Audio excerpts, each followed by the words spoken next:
Bonjour à toi et bienvenue sur l'émission En Amour. Moi c'est Nicolas, je suis l'auteur du blog grainesdecoeur.fr et je te souhaite la bienvenue sur podcast. Alors aujourd'hui c'est l'épisode 76, on est en octobre 2022 et je l'ai intitulé 10 plus une clé importante pour la sexualité dans un couple. Donc on va parler sexualité, on va voir un peu, 11 astuces, 11 clés, 11 choses qui peuvent t'aider en fait à débloquer des choses autour de la sexualité dans ton couple. Ce podcast, c'est l'idée, c'est pas que les 11 clés s'appliquent à tout le monde, c'est d'en donner plein ou pas mal, et que voilà, s'il y en a une, deux, trois, quatre, cinq ou plus qui t'aident, c'est déjà très bien en fait, c'est déjà un bon début. On va un peu ratisser large aujourd'hui, on va voir pas mal de choses ensemble, et comme ça tu devrais pouvoir trouver des choses qui t'aident, qui te font avancer, que ce soit même que même si la sexualité elle se passe bien ou même si elle est délicate, tu vas pouvoir trouver quelque chose pour toi dans ce podcast normalement. Du moins c'est mon intention. Et si jamais c'est pas le cas, si tu me dis tu peux venir me voir, tu peux me dire hey Nicolas en fait moi j'ai ce problème là ou ça se passe bien mais j'aimerais aller dans cette direction et puis on peut échanger sur les commentaires. Donc tu vas sur grainesdecoeur.fr, tu trouves l'épisode 76 et tu peux mettre des commentaires en bas. Donc je voulais parler de sexualité parce que c'est une dimension que de mon expérience, de ce que j'ai vu dans les gens que j'accompagne, de ce que j'entends autour de moi, c'est une dimension qui est très souvent, trop souvent, délicate et maladroite. Et je reviendrai à ces mots peut-être plusieurs fois dans le podcast. Déjà, une des choses qui est simple, c'est le rapport à moi et moi, c'est-à-dire que ma sexualité, dans ma vie à moi, ta sexualité dans ta vie à toi, elle va changer avec le temps. C'est-à-dire que mes désirs, mes envies, il y a 10 ans, c'est pas ceux d'aujourd'hui, et dans 10 ans, ce sera pas les mêmes, j'imagine, et je suppose que je suis pas le seul sur cette terre. Je suis même convaincu de ça, mais voilà, j'imagine que c'est ton cas aussi. Et en plus, il y a aussi la dynamique du couple autour de la sexualité.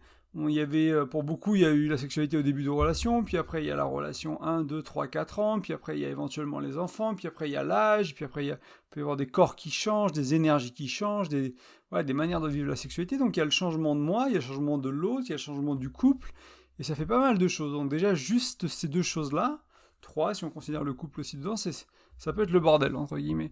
Et il y a bien d'autres choses autour de la sexualité. Je vais citer quelque chose, quelques mots ou quelques tensions autour de la sexualité, des mots MAUX, des différences de libido, les tensions dans le couple qui vont se répercuter dans la sexualité, les besoins et les envies qui ne sont pas les mêmes, les moments d'envie et les disponibilités qui ne sont pas les mêmes. Il y a des gens qui sont plus du matin, plus du soir. Il y en a qui ont de l'énergie sexuelle, je sais pas, à la pause de midi ou quand ils font certaines tâches, et puis après on rentre à la maison, et puis il y a des choses à faire, il y a les courses à ranger, il y a les gamins dans les pattes, et du coup, voilà, c'est dur de retrouver du temps le soir, même si les enfants ils sont couchés, même si on n'est que tous les deux, c'est difficile de se retrouver avec tout ça, avec le stress du boulot.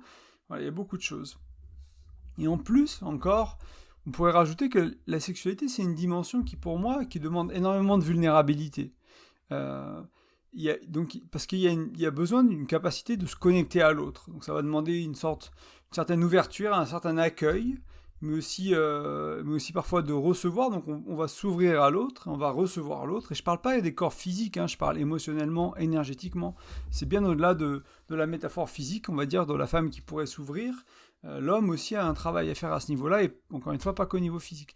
Et donc, c'est toucher à cette proximité, toucher à cette intimité, ça fait peur. Pour beaucoup de gens, ça fait peur, ça peut être confrontant, ça peut être inconfortable d'aller là-dedans. Donc, on va être dans une sexualité qui est plus déconnectée, qui est plus mécanique, un peu plus dans le noir, on se regarde pas dans les yeux, on se parle pas trop, on évite de faire trop de bruit, puis on parle pas de nos envies, on parle pas de nos désirs, on parle pas de nos fantasmes, on vit toujours la même chose, on fait des trucs un peu standards qu'on voit dans le porno. Enfin, on n'explore pas la sexualité qui nous va bien en fait, on n'explore pas qui on veut être dans la sexualité, comment notre partenaire, il ou elle veut être dans la sexualité, et comment on veut être à deux dans cette sexualité, dans cette dimension-là qui est si importante du couple.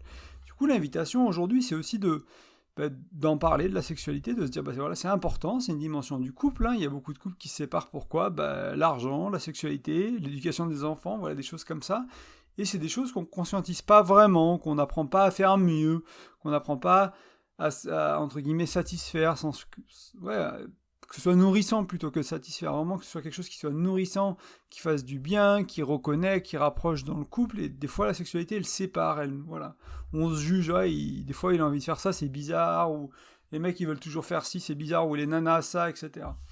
Donc moi, quelque chose que j'aime beaucoup dire et que je trouve qui est très vrai, c'est que la sexualité elle est facile et fluide jusqu'à ce qu'elle ne le soit plus.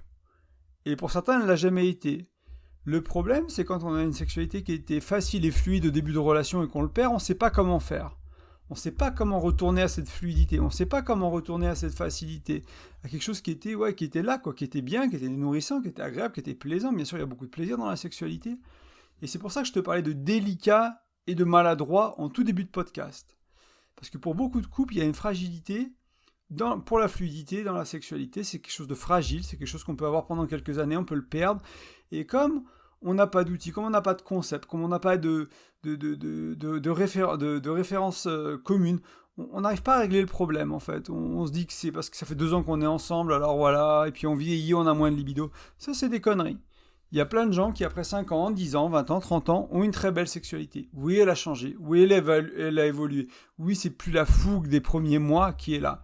Et en même temps, elle est beaucoup plus nourrissante. En même temps, elle est beaucoup plus riche. Et en même temps, ces gens-là, ils vivent très bien leur sexualité. Et c'est tout à fait possible de garder un couple sur la durée, d'avoir une belle sexualité. Il y a des gens qui l'ont fait, il y a des gens qui ont expliqué ce qu'ils ont vécu, il y a des gens qui l'ont étudié, des gens qui ont partagé. Aujourd'hui, le travail que je te partage, ce que je te partage aujourd'hui, c'est inspiré du Dr Gottman. Je t'en parle souvent du Dr Gottman, il parle souvent des 2 fondations du couple que je te partage, donc la confiance et l'engagement, des 4 cavaliers de l'Apocalypse, des concepts qui sont peut-être familiers avec ça, comme ça fait un moment que tu écoutes le podcast. Et donc là, les 10 clés, la 11e, on va dire que c'est la mienne, c'est mon conseil perso, mais les 10 clés viennent de son travail, donc c'est des gens qui ont vraiment passé du temps à comprendre qu'est-ce qui fait qu'une sexualité, elle est réussie, elle est vécue comme épanouissante, nourrissante et riche par les deux en fait. C'est pas juste nourrissant pour l'un et l'autre qui fait plaisir, et l'inverse. Donc c'est ça qui est important de se dire, et de se dire, c'est possible en fait. Si je l'ai pas connu, je peux éventuellement le vivre dans une prochaine relation, dans cette relation-là, après du travail, après une évolution, après une transformation. Et si je l'ai déjà vécu et que je l'ai perdu, aussi pareil, avec du travail, avec une transformation, comprenant ce qui a fait qu'on l'a perdu, etc. Et il faut comprendre, pour beaucoup de couples, ce qui se passe dans la chambre à coucher, c'est ou sur la table à manger, ou sur le canapé, ou pas sur le canapé, ou plus sur la table à manger, et c'est le reflet un peu de l'état de la relation. Alors certains diront que ça peut être la partie émotionnelle qui est là, ça peut être la partie connexion, ça peut être la partie intellectuelle, il y a plein de choses qui peuvent rentrer en compte et ça peut être le reflet de plein d'autres parties de la relation, mais souvent s'il y a un mal-être dans la sexualité, c'est rare que tout le reste de la relation aille bien. Il y a l'exception, qu'il y a des gens plein de choses qui n'aillent pas et qui ont une très belle sexualité, qui ont une très belle connexion sexuelle. Le problème de ces couples-là, c'est que c'est compliqué à vivre aussi d'avoir une sexualité qui est phénoménale, on va dire, ou qui est géniale, et d'avoir le reste qui va pas, quoi. Et c'est pas facile à vivre aussi, c'est pas nécessairement mieux que ne pas avoir une sexualité compatible et d'avoir des problèmes de sexualité et avoir tout le reste qui va. Donc on va essayer... je sais pas si tu as des idées de comment t'en sortir avec tout ça, par où commencer, ça peut être un peu compliqué, un peu confus. Donc on va voir ces 10 clés, ces 11 clés même ensemble, avec l'espoir, encore une fois, qu'une ou deux te servent, que 2 ou 3, que 4 ou 5, que plus, que toutes, pourquoi pas, si jamais tu as besoin de tout. Je pense que, d'une certaine manière, tout est utile à tout le monde. Après, il y a des degrés, il y a des gens qui ont besoin d'un tout petit peu de ça, et beaucoup d'une autre, etc. Mais quasiment tout s'implique à tous les couples. Clé numéro 1, c'est change tes schémas pour initier la sexualité. Donc on rentre en sexualité d'une certaine manière, on va vers le faire l'amour d'une certaine manière. Et par exemple, l'une des plus grosses choses qu'on peut voir, qu'on voit le plus souvent, c'est la différence de libido. Donc on a une différence de libido dans la relation, et du coup il y a des schémas qui sont installés, où c'est celui qui a le plus envie qui va peut-être amener la sexualité. Et l'autre va être sur la défensive, va être fermé, va être là, non, j'ai pas envie, et machin. Et puis l'autre va voir l'autre comme un prédateur qui veut du sexe tout le temps. Voilà, ça peut être un schéma. Alors je te prends un schéma un peu caricatif, mais ça peut être aussi, je suis dans mon petit garçon, je suis dans ma petite fille, je suis dans ma maman, je suis dans un rôle qui fait que je suis pas bien dans la sexualité. Donc il faudrait retourner à quelque chose de plus adulte, de plus mature, quelque chose de plus ancré, de plus solide, de plus confiant éventuellement, pour aller vers la sexualité, que tu sois un homme ou une femme, quand t'es... je sais pas, et pour les femmes, un schéma, ça peut être notamment le fait d'être dans le rôle de maman, en fait, ou parfois aussi dans le rôle quand on travaille, mais c'est d'être dans un état d'esprit qui n'est pas propice à la sexualité. Pour nous, les hommes, des fois, c'est un peu plus facile de changer avec l'excitation, avec une érection, avec du désir. Des fois, pour les femmes, il faut un peu plus de temps, et pour nous, les hommes, ça peut être... Changer le schéma, c'est éventuellement apprendre à accompagner la femme vers ce changement-là. Prendre le temps, ça ne veut pas nécessairement dire un massage, mais ça veut peut-être dire selon le schéma érotique de sa partenaire. Hein. Je ne vais pas développer les schémas érotiques, ce podcast il va déjà être long, mais j'ai un autre podcast qui parle des schémas érotiques. Il y a plusieurs schémas érotiques, le sexuel, le sensuel, le kinky, le polyvalent, on va dire. Donc ça te donne déjà une idée si ces mots ils te parlent, mais si toi tu es sexuel, tu as envie que ce soit un peu physique et que ta partenaire elle est sensuelle, ben voilà, il faut peut-être mettre de la musique, peut-être mettre un encens, une odeur, voilà, il faut jouer avec les sens. Et ça peut être le schéma dans lequel on initie la sexualité, qu'on peut changer, qu'on peut apprendre à modifier. Donc par exemple, si je suis celui qui veut le plus de sexe, bah, je peux essayer de laisser de l'espace à l'autre pour pas être toujours celui qui vient qui demande en fait à faire l'amour par exemple. Donc voir si je laisse de l'espace, est-ce que l'autre vient vers moi. Et pour certains, ça va être dur, ça, parce que l'espace, c'est pas parce que tu laisses 2 heures que ça va se faire. Ça peut être quelques semaines en te disant, ben voilà, pendant quelques semaines, consciemment, je vais faire l'effort de moins demander, de pas demander du tout, de voir si l'autre, il vient de l'autre, de laisser l'autre se connecter à sa libido, à sa sexualité, à sa sensualité. Voilà, essayer de voir si ça va. Peut-être, ça peut être aussi penser la sexualité d'un autre angle. Un angle que je te donne, c'est à penser plaisir en tout genre, on va dire, et pas se concentrer sur l'orgasme, pas sur l'éjaculation, pas l'orgasme de madame, pas l'orgasme de monsieur, se concentrer sur un orgasme clitoridien ou vaginal, ou peu importe, mais vraiment aller sur, c'est quoi, est-ce qu'on peut manger sur le corps de l'un de l'autre, c'est du plaisir, c'est de la sexualité, est-ce qu'on peut se caresser sans se pénétrer, c'est du plaisir, c'est de la sexualité, donc essayer d'étendre un peu le champ des possibilités autour de la sexualité et éviter de le réduire trop parce que ça peut mettre une pression. Et si je suis celui qui a envie de moins de sexualité, peut-être que je peux apprendre à exprimer mes besoins, à vraiment regarder qu'est-ce que j'ai envie de vivre dans la sexualité aussi. Donc certains vont dire c'est parce que j'ai moins de libido. Ça peut être vrai, Des fois, celui qui a moins de libido, il a moins de libido à ce moment-là de sa vie, dans cette relation-là, dans cette dynamique-là, parce que il a peur, parce que elle n'a pas confiance, parce que il se sent pas à l'aise de s'exprimer ses désirs, il se sent jugé, etc. Donc en fait, la libido, elle va être un peu comme si elle était réduite, elle était un peu mise, elle était mise dans une casserole avec un couvert pour se protéger en fait tout simplement. Et du coup changer le schéma, ça peut peut-être dire qu'est-ce que j'ai envie de vivre, comment j'ai envie de vivre, d'en parler, d'aller dire moi j'ai besoin de me sentir plus en confiance, j'ai besoin de me sentir plus écouté, j'ai besoin de recevoir plus de plaisir, de moins donner, de recevoir, peut-être de faire que recevoir pour une fois, ne pas donner du tout, juste m'allonger, juste me bouger sur le lit et juste recevoir des caresses, des bisous, des mordillements, peu importe, mais juste recevoir et voir un peu ce qui est là et si c'est vraiment un manque de libido ou est-ce parce qu'il y a de l'inconfort, de la gêne, de la honte, de la pression autour de la sexualité. Donc ça peut être une idée de choses à regarder pour essayer de changer les schémas autour d'initier le rapport sexuel, faire l'amour, aller vers la sexualité, le sexe, etc. Clé numéro 2, qui est peut-être pour les gens qui se touchent peu physiquement, c'est se tenir la main. Quand vous regardez un film, faire l'effort de créer de l'intimité, physique, parce que notamment le fait de se tenir la main quand on est en couple ou de toucher le corps, la peau de l'autre, ça crée de l'oxytocine et c'est l'hormone de l'amour. Et donc ça peut être pour ceux qui ont un peu trop de distance, qui ont un peu ce malaise, apprendre, alors ça peut être un travail qui est compliqué à faire au début, il faut peut-être se faire accompagner pour ça, mais apprendre à vraiment aller dans le toucher physique et être à l'aise avec le contact des peaux, etc. Moi des fois le conseil que je donne, c'est mettez-vous tout nus tous les deux au lit un quart d'heure et puis voyez ce qui se passe. Et puis il se passe rien. Pour beaucoup de couples, il se passe des trucs en fait. Juste la nudité, avec du temps devant soi, avec pas la pression de faire l'amour. On n'est pas là pour nécessairement se pénétrer, faire l'amour, faire des trucs comme ça. On est juste là pour passer du temps ensemble. On verra. Il se passe quelque chose, très bien. Il se passe rien. Peut-être on fait juste un câlin, peut-être on parle, on a besoin de parler. La sexualité, elle peut être bloquée par le fait qu'on n'ait pas exprimé des choses aussi. Voilà. Donc se tenir la main, créer de l'oxytocine, créer du toucher physique d'une manière générale dans le couple pour ceux qui ont de la distance. C'est un peu l'inverse là, pour les couples qui éventuellement sont un peu pot-de-colle. Des fois on va étouffer un peu la flamme du désir en fait. Le désir, Esther Perel elle en parle beaucoup, j'en parle régulièrement moi d'Esther Perel. Ce côté où si on est trop proche, la flamme du désir elle est un peu étouffée, elle est trop petite et si on est trop loin, pareil, elle peut pas grandir, elle peut pas être trop forte. Donc il y a cette danse entre trouver un peu de proximité, d'intimité, mais pas s'étouffer, etc. Donc c'est pareil, si vous vous touchez tout le temps, vous êtes très très câlin, très très, très tactile, mais peut-être un peu trop, et puis pas sensuellement, pas sexuellement, vous êtes un peu dans le meilleur ami, vous êtes un peu dans des dynamiques confort, ça peut tuer votre sexualité. Donc là c'est peut-être l'inverse, il faudra peut-être un peu d'espace, et pas vous prendre la main, mais peut-être justement vous laisser respirer. Clé numéro 3, laisser monter la pression, ou moi je l'ai, ça c'est la traduction, je te l'ai mis en ralentir le film aussi éventuellement. prends le temps de ressentir ton désir, cultive-le, reste avec. Le désir, il n'a pas toujours à être assouvi. C'est parce que ce qui se passe souvent, je ne sais pas si tu as déjà vécu ça, mais je t'invite à explorer ça, c'est de rendre compte que des fois, on a du désir et on a envie de l'assouvir rapidement, de jouir, d'avoir un orgasme, etc. Le problème, même pour les femmes, si c'est un gros orgasme, même pour des femmes multi-orgasmiques, certains orgasmes vont un peu vraiment les calmer, quoi. Et les hommes, c'est souvent pire, c'est souvent l'éjaculation, voilà, c'est fini après, quoi, pour beaucoup d'hommes.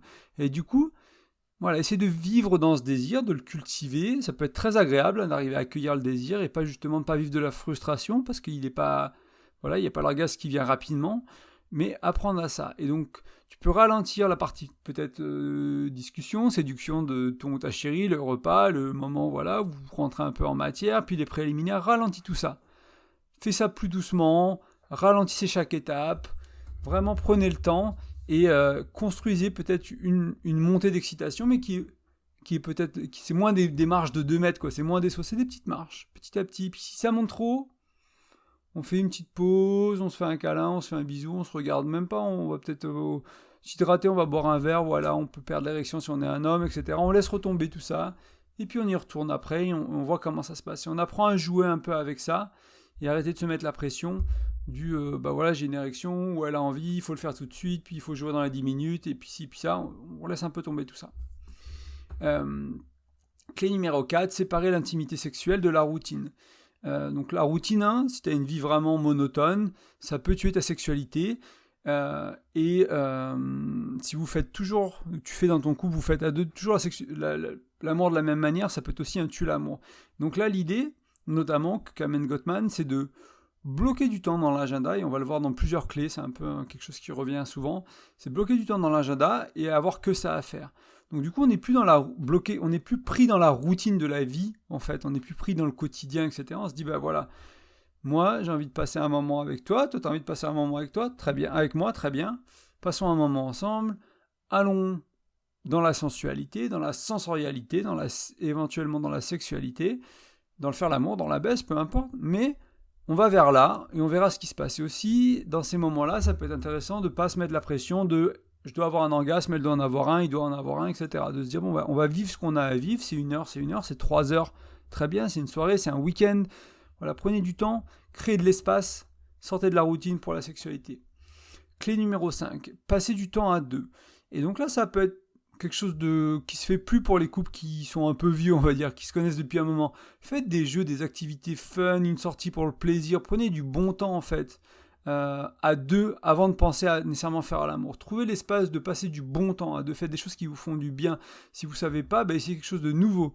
Faites un cours de poterie, de danse, moi je sais pas, de théâtre d'improvisation, de plongée, allez en week-end dans un endroit qui vous plaît, au chaud, etc. Si vous êtes dans un endroit où il fait pas très beau en ce moment, faites quelque chose qui vous fait du bien et soyez témoin de ce qui se passe dans votre énergie sexuelle, dans votre énergie vitale, qu'est-ce que ça réveille.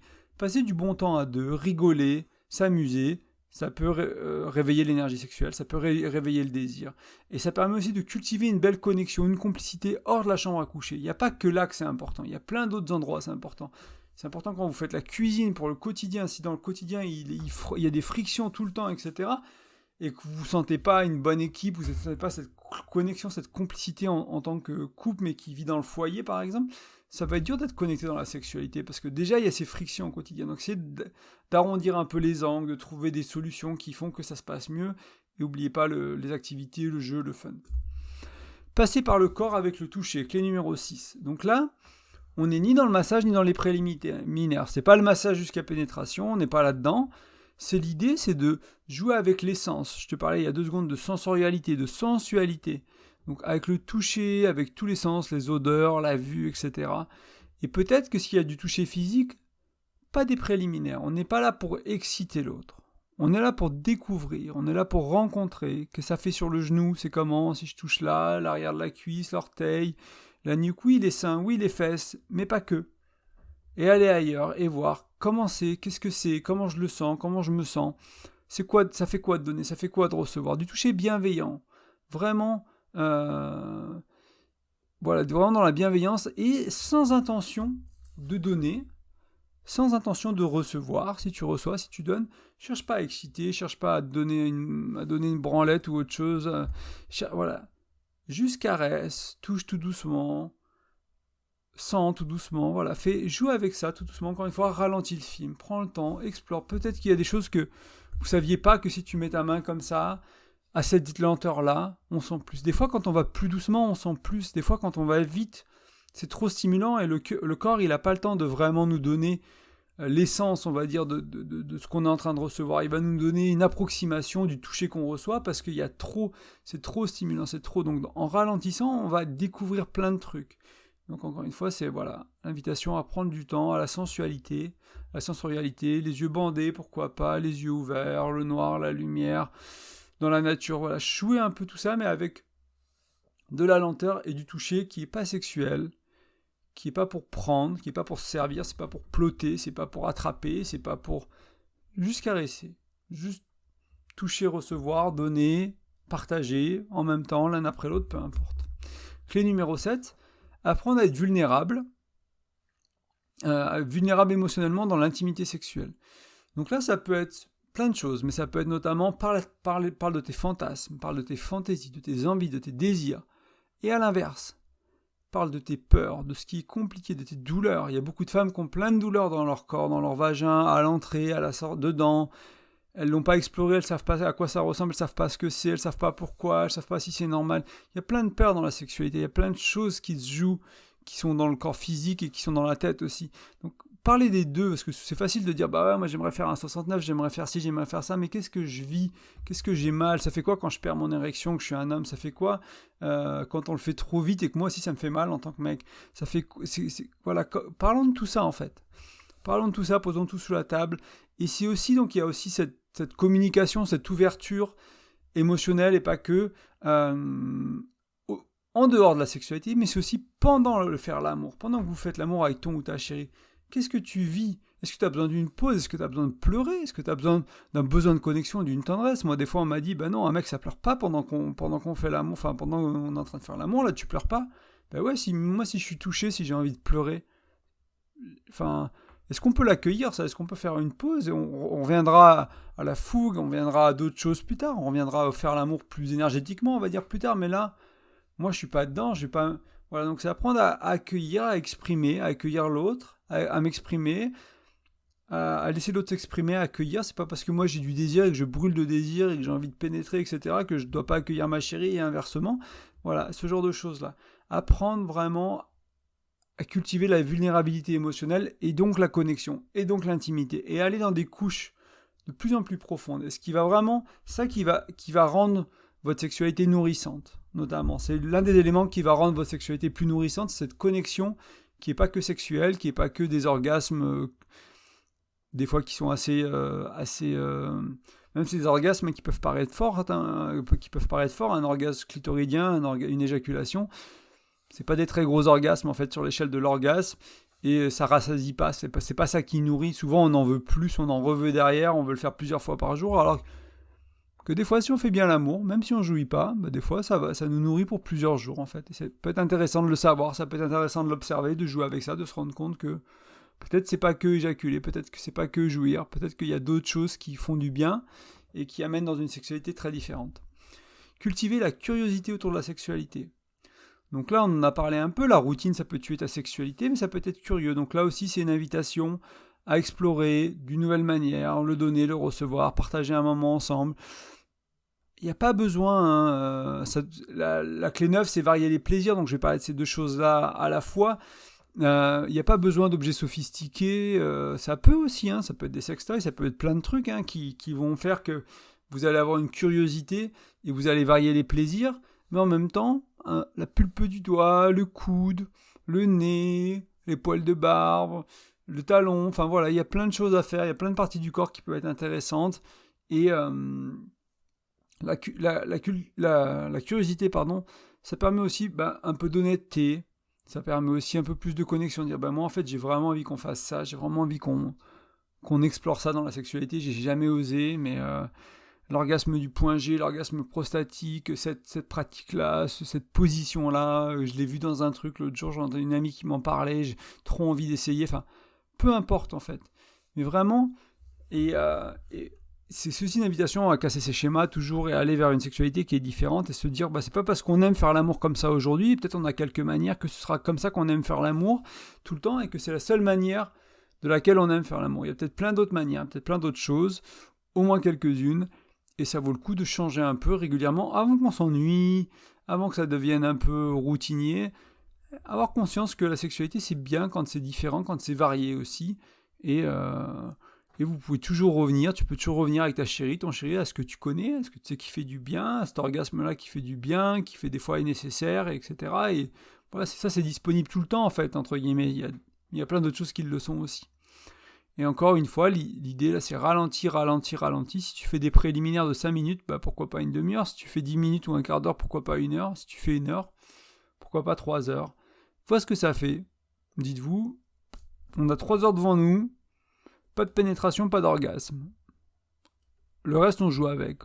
On fait monter, on fait redescendre. Voilà, essaye ça. Vois ce que ça fait dans ton couple. Si tu peux pas 3 heures, essaye déjà 1 heure, une demi-heure déjà. Si d'habitude, on faire l'amour, c'est une demi-heure et puis tout le monde a joui, 1 heure de... Même pas si c'est des préliminaires, on pourrait même être limite avant les préliminaires. Tout habillé, on peut me dire, 1 heure habillé, qu'est-ce qu'on fait ? Qu'est-ce qu'on peut créer dans cet espace-temps qui ralentit ? Sans aller vers les étapes d'après. On ira vers les étapes d'après plus tard, la fois d'après, l'heure d'après, voilà. Mais jouer avec ça, donc cultiver une sorte de curiosité, découvrir, varier les plaisirs, l'intensité, les moments... Et ceux qui font la même chose et qui sont contents comme ça, il y a aussi cette idée de chaque orgasme n'est pas le même, entre guillemets. On ne peut pas avoir 2 fois le même orgasme. Ah oui, il peut être similaire, oui, il peut être déclenché par plus ou moins le même mouvement. Bien sûr, il y a beaucoup de similarités dans nos orgasmes parfois, mais encore une fois, si on ralentit le film, si on regarde avec des nuances, qu'est-ce qui était différent cette fois ? Est-ce que j'étais plus relaxé, plus détendu ? Est-ce que j'ai eu plus de plaisir ? Est-ce que j'en avais moins ? J'étais dans la peur, j'étais un peu fermé intérieurement. Est-ce qu'il y avait quelque chose qui se passait au-delà de mon sexe ? Est-ce qu'il y avait quelque chose qui se passait dans mon corps énergétiquement ? Voilà, en essayant d'observer, d'être l'observateur, je constate ce qui se passe dans mon corps, j'observe ce qui se passe dans mon corps. Et voilà, et aller vers ça et se rendre compte de la nuance dans la similitude. Et se rendre compte qu'en fait, il y a une variation de plaisir dans quelque chose qui est très similaire ou qui peut paraître habituel ou régulier. Clé numéro 10, faire de votre sexualité une priorité. Et là, l'idée, elle est assez simple, c'est qu'une sexualité négligée, elle ne va pas être épanouie. Donc on en revient notamment à cette idée de ce fameux rendez-vous, de prendre l'agenda et de vous dire, bon allez, c'est quand qu'on fait l'amour chéri, combien on veut le faire, à quelle intensité, ça dépend vraiment de ta vie. Il y a des gens qui ont beaucoup de flexibilité sur leurs emplois du temps, qui n'ont pas d'enfants, c'est des jeunes couples, etc. Ou des retraités, ou des jeunes personnes qui sont un peu libérées de ces choses-là, et peut-être que le mettre dans l'agenda, c'est moins important. Il y a moins besoin. Mais si tu as une vie un peu prenante et tu te rends compte que la sexualité, c'est ce que tu gardes, on verra, on le fera le soir à 22h quand tout le reste est géré. Puis là, 22h, tu t'écroules, t'es rincé, t'en peux plus. Donc comment tu peux faire autrement ? Est-ce que tu peux faire en te levant ? Rapidement en début de journée, est-ce que tu peux aller un peu plus tard au travail un jour, est-ce que tu peux travailler de la maison justement pour éviter le trajet et avoir du temps le matin, est-ce que tu peux prendre une pause repas plus longue à midi, est-ce que tu peux le faire le soir, enfin voilà, trouver des moments et le mettre dans l'agenda en disant c'est du temps pour nous, c'est pas du temps pour avoir fait de la pénétration nécessairement, pas se limiter à ça, c'est du temps pour se connecter avec nos corps, avec nos émotions, avec nos sensualités, avec nos sens, avec nos yeux, avec tout, et peut-être aller dans la sexualité si ça vous en dit, si l'envie est là, si le désir est là, pourquoi pas, c'est très bien. Et aussi se dire, il n'y a pas que ça. C'est pas à chaque fois que je mets dans l'agenda, on va faire l'amour que je dois jouir. C'est pas nécessairement ça la sexualité. Ça peut être ça, il y a des gens qui vont avoir envie de le vivre comme ça. L'invitation, c'est un peu à sortir de ça pour découvrir ce qu'il y a d'autre, et si vraiment c'est ça. Encore une fois, moi, ce que j'aime, ce que je trouve intéressant, c'est avoir le choix. Si tu sais pas faire autrement, et que tu penses que c'est ça que t'aimes, et que tu fais que des quickies pour avoir un orgasme, etc., tu fais juste de la baisse, tu fais juste du sexe un peu mécanique, etc., tu dis, moi c'est ce que j'aime, mais parce que t'as pas le choix, parce que c'est ce que tu connais, t'as pas vraiment essayé le reste, t'as eu peur d'aller voir le reste. Va voir le reste, explore le reste. Et une fois que t'as vu beaucoup, tu vas pouvoir dire, mais en fait c'est quoi que j'aime ? Ouais, c'est ça, très bien, reviens-y alors. Tu t'es peut-être un peu perdu, mais ça va peut-être changer le ton, la couleur, ça va peut-être changer pas mal de choses autour de ça. Reviens-y si c'est vraiment ça que t'aimais. ça t'empêchera pas d'y revenir. Mais c'est dommage, surtout dans la sexualité, qui est un univers fantastique. Enfin, il y a tellement de choses. Si tu regardes... moi, je suis en train de me former en tantra, par exemple, d'accompagner. Alors, le tantra, c'est bien plus que de la sexualité. Il y a beaucoup de gens qui te parlent de tantra comme la sexualité. C'est une voie spirituelle, le tantra, comme le yoga, c'est pas que des postures pour s'étirer, c'est une voie spirituelle, comme la méditation dans le bouddhisme, c'est pas juste la méditation, c'est une voie spirituelle, il y a des textes sacrés, il y a des... Voilà, c'est comme si, je sais pas, tu dis tu vas à la messe, c'est comme aller à la messe le dimanche et dire je suis chrétien, maintenant c'est pas que ça, en fait, il y a beaucoup plus que ça à chaque fois. C'est une voie spirituelle aussi, aller à la messe le dimanche, c'est pas une voie spirituelle, enfin, vivre sa religion ou à la mosquée ou peu importe, il y a beaucoup plus que ça pour poursuivre cette spiritualité-là. Et c'est pareil avec le tantra, mais ça peut amener de la sexualité. Il y a beaucoup de choses, tu vois, dans le taoïsme aussi, il y a beaucoup de choses qui vont te faire découvrir que c'est vraiment des univers entiers, c'est presque des sciences en fait, la sexualité. Il y a des gens qui ont consacré leur vie à ça. Et donc voilà, explore, vois un peu ce qu'il y a d'autre pour toi et reviens-y à ce qui est important. Mais fais de ta sexualité une priorité, faites de votre sexualité une priorité dans ton couple. Ne néglige pas ta sexualité et si ça passe par prendre des rendez-vous, prends des rendez-vous. Tu prends bien des rendez-vous avec des gens pas importants au boulot pour des trucs pas importants. Tu fais des réunions d'1 heure. Prends un rendez-vous avec ton ou ta chérie pour nourrir votre relation au travers de la sexualité, au travers de la sensualité, au travers de la sensorialité. Et le bonus 11, c'est un terme un peu différent. On a un peu touché déjà tout ça, mais c'est un terme qui me plaît, qui me parle beaucoup ces derniers temps, c'est l'idée de s'explorer. La sexploration, c'est de partir en exploration sexuelle, c'est vraiment de mettre un peu son chapeau d'aventurier, de se dire, bon bah écoute chérie, on va aller...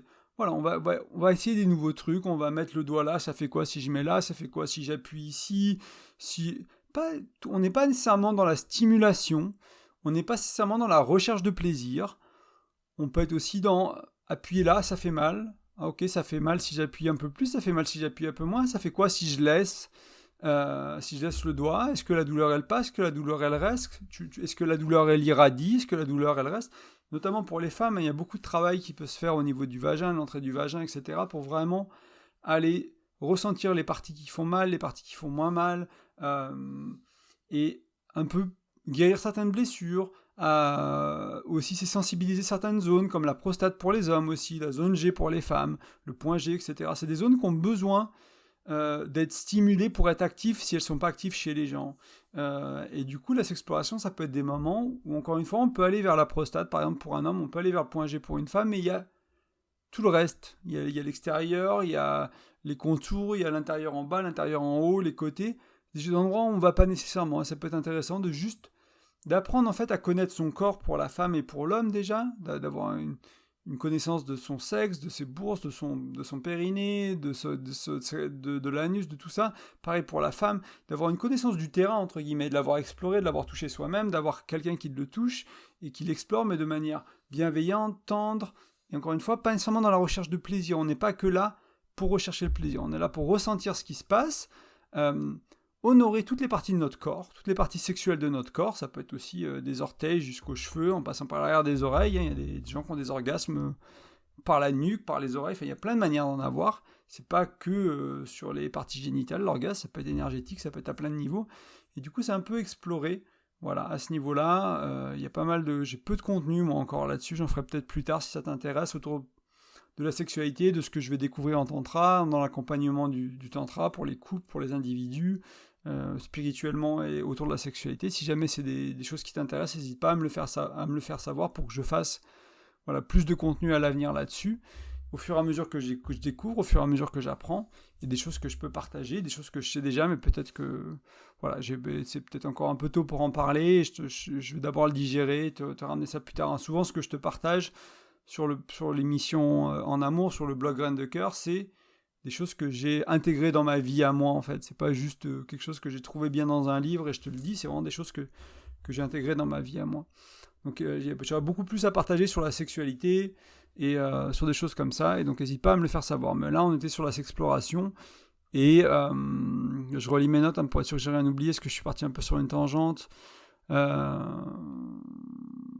Ouais, faites-le vraiment comme un jeu, avec l'enthousiasme de découvrir. C'est un peu la découverte de tout à l'heure, c'est un peu amené différemment, avec de la légèreté, de la tendresse, la bienveillance. Voilà, c'est... Des fois, pendant la sexploration, il y aura pas peu de plaisir, pas d'orgasme. Et en même temps, c'est très bien, parce qu'il y a aussi ce qui va se passer, c'est que ça va éventuellement changer pour certaines personnes le plaisir. Les fois d'après, on fait l'amour. Ça va les faire évoluer une fois qu'on a découvert toutes les parties de son corps, qu'on a un peu réveillé des zones qui étaient un peu endormies, le point G pour mesdames, la prostate pour messieurs, d'autres parties du vagin. Je parle des connus, mais il y a d'autres parties du vagin, d'autres choses comme ça qui peuvent, de la verge aussi, qui peuvent être réveillées. Ça va vraiment changer le plaisir qu'on reçoit après, même si pendant la sexploration, il n'y avait pas vraiment de plaisir. C'était peut-être même des fois douloureux. L'idée, c'est pas de vous inviter à vous faire mal, mais c'est de se rendre compte aussi qu'il y a des fois, on a besoin un peu de passer par ces étapes-là pour un peu réveiller des blessures, pour guérir, pour aller au-delà. Voilà, donc c'est une possibilité. Il y a des gens qui accompagnent. Moi, c'est pas quelque chose que je propose à ce jour. Peut-être dans 5 ans, quand j'aurai avancé. Mais voilà, il y a des gens qui accompagnent là-dessus et qui peuvent aider. C'est aussi un très beau chemin. Donc voilà, pour conclure un peu l'épisode d'aujourd'hui. Donc c'était les 10 premières clés venaient de Gottman avec un peu... mon expertise à moi, mes idées à moi, c'est un peu modifié, c'est sa traduction, mais c'est l'inspiration de son post de mémoire qu'il avait fait, un post rapide qu'il avait fait sur les réseaux sociaux, un article de blog, j'ai oublié, ça fait un petit moment. Mais la 11e me paraît vraiment, donc la sexploration essentielle pour tous les gens qui commencent à être à l'aise avec leur sexualité, qui sont, même si tu commences à être à l'aise doucement ou timidement, si vraiment la sexualité c'est dur pour toi, c'est compliqué, peut-être va pas là tout de suite, c'est peut-être pas exactement, t'en es peut-être pas exactement là, va créer de la confiance avec ton partenaire, travailler un peu sur les fondements de la relation, l'engagement et la confiance, peut-être faire de la découverte tout seul, toute seule déjà, peut-être pas, et pas quelqu'un d'autre qui explore ton corps à des endroits qui peuvent être difficiles pour toi, fais-le peut-être tout seul, c'est peut-être un meilleur début, mais si tu commences déjà à être à l'aise avec ton corps, avec ta sexualité, c'est sûrement un beau chemin qui peut durer, moi pour des personnes, des mentors que je suis, qui font ça depuis des années, qui n'ont pas fini, ça se termine jamais, c'est comme le développement personnel, la sexualité c'est une voie qui se termine jamais, c'est comme la communication, il y a toujours à apprendre, il y a toujours des choses qu'on va découvrir, qu'on va faire un peu mieux, qu'on va modifier. Donc voilà, c'est à peu près tout pour aujourd'hui, j'étais juste curieux de savoir si tu as trouvé quelque chose d'utile. Est-ce qu'il y a des problèmes ou des petits accrochages dans ta vie sexuelle qui ont trouvé des réponses aujourd'hui? Si tu n'en as pas trouvé, je suis curieux aussi que tu viennes les amener en commentaire de cet article, de ce blog ou de ce podcast. Tu vas sur graindecoeur.fr, tu trouves l'épisode 76 et tu peux laisser un commentaire et juste dire voilà, moi tes clés, je les connais déjà ou j'ai déjà pratiqué, mais moi ce que je vis, c'est plus au niveau ici et ça, et comment tu ferais, et c'est ça, et voilà. Donc n'hésite pas à venir échanger, on échangera dans les commentaires ensemble volontiers. Et comme toujours, j'aimerais te rappeler que tu peux laisser une note ou des étoiles. Enfin oui, c'est une note d'ailleurs, les étoiles, ou un commentaire sur la plateforme de podcast que tu utilises. Ça m'aide vraiment à être connu. Ça permet à la plateforme de savoir que ce podcast, il plaît, qu'il y a des choses qui se passent. Et ça permet vraiment, ils vont le mettre en avant dans les recherches. Un peu comme quand tu ressors premier sur Google. S'il y a des commentaires sur ton podcast et des notes, tu ressors premier sur Spotify, iTunes, etc. Donc n'hésite pas, et puis ça dépend du nombre d'écoutes, donc n'hésite pas aussi à le partager autour de toi si tu penses que ça peut faire du bien à quelqu'un. Je t'en parlais un peu tout à l'heure, mais moi je propose des accompagnements, donc ça peut être ton couple, ça peut être toi tout seul. Si tu as envie de mettre en place les choses que je t'amène dans ces épisodes-là, dans ces épisodes de podcast, si tu as envie de te dire, voilà, c'est la clé numéro 6, je sais pas trop comment m'y prendre, j'ai envie, mais on a essayé, on galère et tout, écris-moi, tu vas sur graindecoeur.fr, il y a la petite rubrique accompagnement dans le menu, tu vas avoir un peu plus d'informations et après tu peux me contacter, on voit si travailler ensemble ça fait du sens, si toi tu te sens en confiance de travailler avec moi, si je pense que moi j'ai quelque chose à t'apporter, moi ça ne m'intéresse pas de vendre des accompagnements pour les vendre, c'est vraiment est-ce que je peux t'ajouter de la valeur, est-ce que je peux t'accompagner toi ou ton couple et vraiment vous aider à changer des choses dans votre couple. Donc si c'est gagnant-gagnant pour tous les deux, qu'on est content de travailler ensemble, ce sera avec plaisir. Et enfin, sur le blog, toujours graindecoeur.fr, j'ai un e-book, tu peux le télécharger gratuitement, il suffit de rentrer ton prénom et ton email. Ça permettra de rejoindre ma newsletter aussi, je t'envoie pas beaucoup d'emails honnêtement, donc c'est pas du spam. Et tu vas recevoir l'e-book pour le télécharger, et l'e-book il est sur 5 outils pour mieux communiquer, qui feront du bien aussi à ta sexualité, à ta vie sexuelle, si tu communiques mieux, s'il y a plus de proximité, d'intimité, de complicité avec ta partenaire ou ton partenaire. Et en tout cas, moi je te souhaite une super journée, une super soirée, une super matinée, selon quand tu m'écoutes, et je te remercie de ton écoute, je te dis à bientôt, salut.